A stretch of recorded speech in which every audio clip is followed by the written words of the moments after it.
जी वो हमारा जवान को था बिलाल फिरोजा कोयटा। जी बिलाल, क्या तफसीलात है इस हवाले से?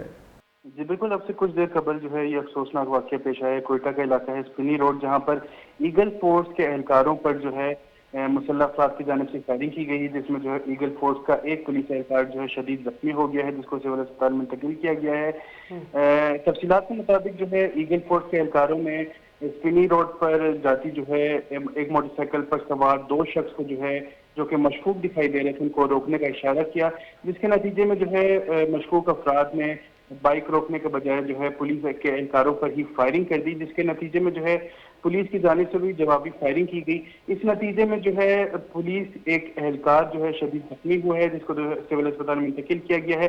साथ ही एक मशकूक शख्स भी जवाबी फायरिंग में जो है जख्मी हुआ है, जिसको जख्मी हालत में गिरफ्तार कर लिया गया है।